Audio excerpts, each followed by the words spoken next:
आपको लगता है कि अभी इस युद्ध के इंतहा और है और न जाने कितनी और तस्वीरें देखना बाकी है? सिर्फ गाजा की अगर बात करें तो वहीं पर 34,400 के करीब लोगों की जानें अभी तक जा चुकी हैं। देखिए, अभी गाजा में ना पूरा पिक्चर बाकी है जिसे हम कहते हैं, क्योंकि अभी रफा पे जो फाइनल अटैक जो इजराइल प्लान कर रहा है, आईडीएफ अमेरिका के ऑपोजिशन के अलावा, वो अभी देखना है। और वहाँ ये बता रहे हैं कि काफ़ी सारे अंडरग्राउंड इनके बंकर जो हैं अभी भी इंटैक्ट हैं। वहाँ इनके जितने भी हॉस्टेजेस हैं शायद वहीं फंसे पड़े हैं। और कितनी हमास की बटालियन वहाँ अभी भी ऑपरेट कर रही है। तो अभी जो अटैक होने वाला है, इम्पेंडिंग अटैक जो है, पूरी दुनिया उसको एक तरह से कहें सांस रोक के खड़े देख रही है कि अब क्या होने वाला है। और यही वो निर्णायक मोड़ होगा जब वेस्ट एशिया की राजनीति में ये एक भूचाल लाएगा। क्योंकि एक एडिटोरियल मैंने पढ़ा था जिसमें कह रहा था कि रफा या रियाद, अगर आप रफा पे अटैक करते हैं तो रियाद से जो दोस्ती हो रही थी सऊदी अरेबिया से इजराइल की, वो खत्म होती दिख रही है। यानी जो वेस्ट एशिया में शांति का जो भी एक विंडो खुला था इसके पहले 7 अक्टूबर के पहले, वो अब पूरी तरह से बंद हो जाएगा और वेस्ट एशिया आने वाले कई सालों तक इसकी चपेट में रहेगा। तो अभी सबसे विध्वंसक जो तस्वीरें भी आप दिखा रहे हैं और इससे और विध्वंसक चीजें जो आने वाली हैं, वो भयावह स्थिति दिखाएगी, न कि सिर्फ वेस्ट एशिया के लिए बल्कि जो और भी वॉर फ्रंट्स खुले हैं और खुल सकते हैं, चाहे वो ताइवान हो, चाहे वो यूक्रेन में तो हम देख ही रहे हैं कि और ज़्यादा से ज़्यादा आर्म्स आ रहे हैं। और जितने भी आर्म्स आएंगे, चाहे वो अमेरिका इजराइल को दे या यूक्रेन को दे, वो वहां की स्थिति और भयावह करेगा। सर, आपने अमेरिका का जिक्र किया, मेजर जनरल अश्विनी सिबाच। इस वक्त सर अहम सवाल ये हो जाता है कि अब्राम टैंक्स को टारगेट किया गया है रूस की तरफ से और वो प्लेज पहले ही कर चुका था कि हम अब्राम्स टैंक्स अमेरिका के उसको टारगेट करेंगे। उसने उस खौफनाक मंजर की तस्वीरें भी सामने लाकर रख दी है। ऐसे में अमेरिका की, चाहे हम इजराइल के संबंध में बात करें या फिर यूक्रेन के संबंध में बात करें, जो भूमिका है वो कैसे बहुत ज्यादा महत्वपूर्ण होगी, चाहे ये युद्ध आगे बढ़ेगा, चाहे ये युद्ध आगे रुकेगा। देखो, सच्चाई ये है कि अमेरिका की जो हेल्प है वो बहुत ज़रूरी है। अभी $80 बिलियन से ज़्यादा की जो हेल्प मंजूर कर दी है कांग्रेस ने, ये $60 बिलियन के करीब है जो कि यूक्रेन को मिलेगी, और $8 बिलियन जिसके अंदर है वो ताइवान को, और काफ़ी हद तक जो 10 से 15 बिलियन डॉलर जो इजराइल को भी मिलेगी। ये सच्चाई है कि अमेरिका की हेल्प बहुत ज़रूरी है इन तीनों के लिए। अगर आप देखें कि रूस और यूक्रेन की लड़ाई जो है वो भी एक प्रकार से 2 साल से चल रही है, मगर अब जो पासा किसी तरीके से रूस की तरफ हो गया था, क्योंकि रूस अभी ऑफेंसिव हो रहा था और जब से काउंटर ऑफेंसिव यूक्रेन का फेल हो गया था, तो धीरे धीरे जो रूस था वो अपने वेस्ट की तरफ जाता जा रहा था। मगर जब से ये अभी एड आ जाएगी यूक्रेन पे, तो इनके पास भी हथियार, मिसाइल, रॉकेट और ड्रोन्स आएंगे। मुझे लगता है उसमें कहीं ना कहीं स्टेबिलिटी आएगी। जो एक प्रकार से स्टेटस को मेंटेन हो रहा था वो होगा, क्योंकि अब यूक्रेन भी पलटवार करेगा। क्योंकि एक चीज़ को ध्यान रखो कि ऐसा नहीं है कि सब कुछ ठीक है रूस पे। अब रूस की भी बहुत ज़्यादा वल्नरेबिलिटी हैं जो दिखा दी है कि पहले तक जो लड़ाई थी वो सारी यूक्रेन में थी। अब जो लड़ाई है यूक्रेन ने रूस में भी ले गया है, जो एनर्जी सेक्टर है उस पर हमला हो रहा है, क्रीमिया में हमला हो रहा है।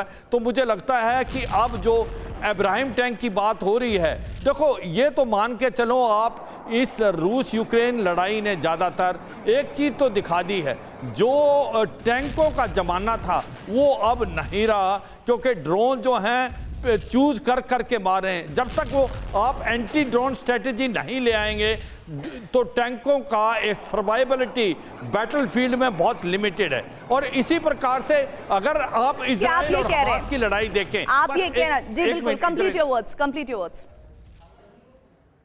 पूरा कीजिए सर बात को। हाँ, तो मैं ये कह रहा था, अगर आप इजराइल और हमास का देखें तो ये सच्चाई है कि अब ये ऐसे दौर पे पहुंची हुई है कि अगर इजराइल रफा पे हमला करता है तो वहां पर ह्यूमन ट्रेजेडी होगी। 15 लाख लोग वहां पर हैं।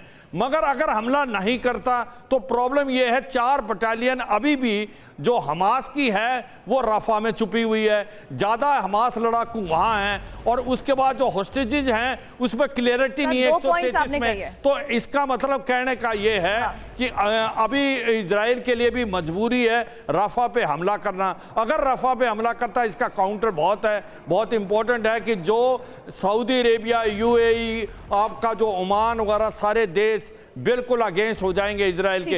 एक कमोडोर बहल को मिलाना चाहती हूँ। एक कमोडोर बहल, 2 पॉइंट सर ने कहा, यूक्रेन के साथ अब रूस की लड़ाई इक्वल प्लेटफॉर्म पर होने की तैयारी की जा रही है, यूक्रेन को जिस तरह का सपोर्ट सिस्टम मिलने जा रहा है। वहीं दूसरी तरफ अभी सर से बात कह रहे थे कि किस तरह से अगर इजराइल अटैक करता है तो बहुत बड़ा कैजुअलिटी जो होगी सिविलियंस की होगी और वो लाखों में आंकड़ा होगा। Do you agree with this point?